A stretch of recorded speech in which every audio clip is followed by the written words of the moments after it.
narcissistic as men. Well, you raised us that way. But the fact is that you go at your search for truth in a different way than we men do. And so you come in that nurturing, loving, caring way, and you sit there and you go right through the service. Why, if a man, I'm not getting it, to heck with this, knocks out.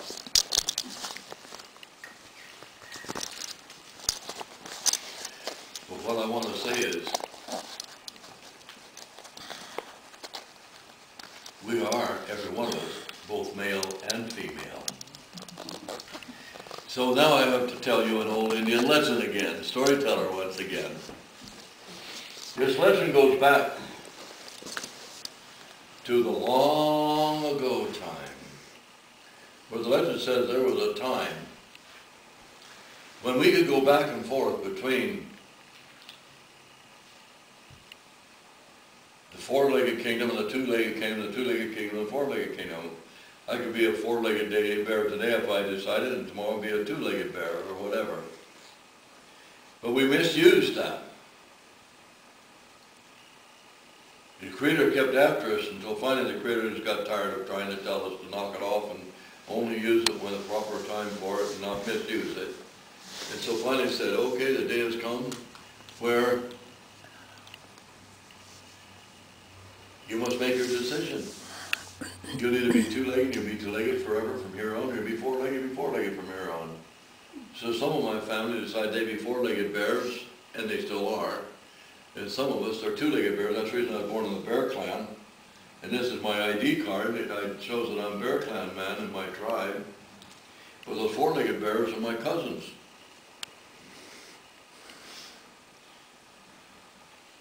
Now, where do I see this in the Bible story? In the long ago time, before there was an Eve, there was an Adam. And who were his family, who were his friends and his companions? The animals. Two different stories telling the same thing in a different way. Well then, along comes the Eve story. Now, here in the Indian legend I'm telling you, it makes more sense to me, excuse me, but it makes more sense to me than the Bible legend. Of course, this is an old Jewish legend. You know, I'm talking to Indian legend, and we're talking about a Jewish legend in the Bible. And so, in the Jewish legend, how does God create an Eve? By taking a rib from Adam. In the Indian legend, up until that time, all of us were bisexual. We're both male and female. And the Creator simply separated the sex organs. Well, that makes a whole lot more sense to me than taking a rib. But in the Indian legend, the Creator purposely, you wonder what all that has to do with what I'm talking about, a cougar is about to come now.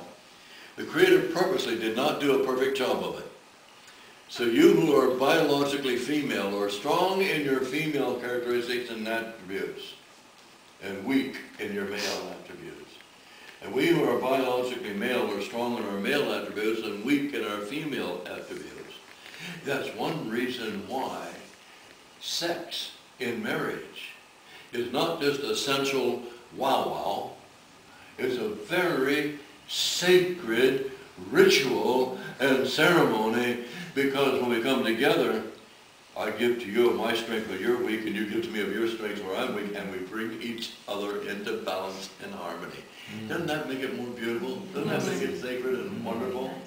Yeah. But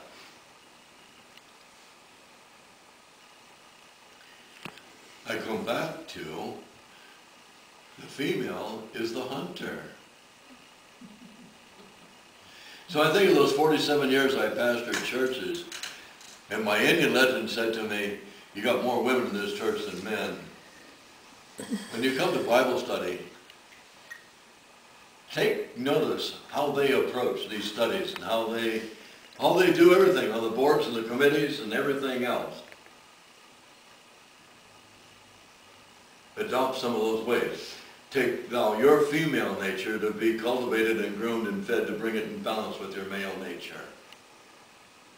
Biologically you may be male, but bring your characteristics and everything into balance. And so, much of what I'm doing and teaching you comes because of that very approach in my life. And I say thank you to you women who taught me to approach my studies the way you would approach them. Made my life much richer. But don't get the big head, because we men love the truth just as much as you do. We just sometimes have to learn a new way of going after it. That's cougar. That's cougar. That's cougar. Well, moving on quickly.